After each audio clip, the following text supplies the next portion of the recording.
Il était une fois Hestia. Il était une fois une déesse qui ne cherchait pas les éclairs, les combats ou les grandes aventures. Elle ne lançait ni malédiction ni défi.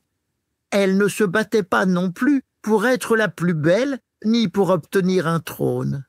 Elle aimait la paix, la chaleur, le silence autour d'un feu. Elle s'appelait Hestia.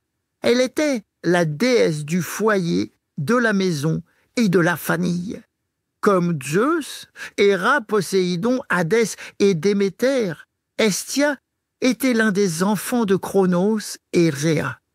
Comme ses frères et sœurs, elle avait été avalée par son père à la naissance. Comme eux, elle avait été libérée lorsque Zeus grandit et mit fin à la tyrannie des titans.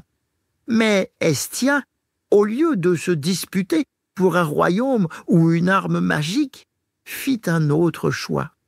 Elle dit à Zeus : « Je ne veux ni le ciel, ni la mer, ni les enfers. Donne-moi seulement une place dans chaque maison, dans chaque temple, dans chaque feu qui éclaire la nuit. » Zeus, étonné, accepta. Et c'est ainsi qu'Hestia devint la première déesse à recevoir les offrandes, la flamme sacrée qu'on ne devait jamais laisser s'éteindre. Dans toutes les maisons grecques, on allumait un feu pour Hestia.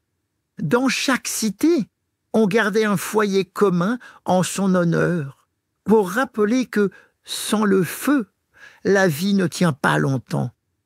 Hestia ne prenait pas parti dans les disputes des dieux.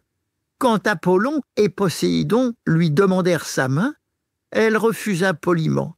Elle voulait rester libre et sereine. On disait que quand les dieux se chamaillaient ou faisaient trop de bruit, Hestia ne criait jamais. Elle ajoutait une bûche au feu, elle regardait les flammes danser, et peu à peu, tout le monde se calmait. Elle était comme le cœur tranquille de l'Olympe. On l'oublie souvent dans les grandes histoires, parce qu'elle n'aimait pas se montrer. Mais sans elle, les héros n'auraient pas eu de foyer où rentrer. Sans elle, les villes n'auraient pas eu de centre et les familles n'auraient pas eu de chaleur. Hestia, c'était la paix au milieu du tumulte, la lumière dans la nuit, la première flamme et la dernière à s'éteindre. Il était une fois une déesse simple et essentielle que personne n'acclamait, mais que tout le monde portait dans son cœur.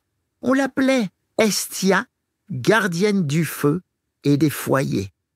Je vais continuer à te raconter les plus grands mythes et contes de notre monde. Alors abonne-toi vite à mon podcast pour ne rater aucune de mes histoires.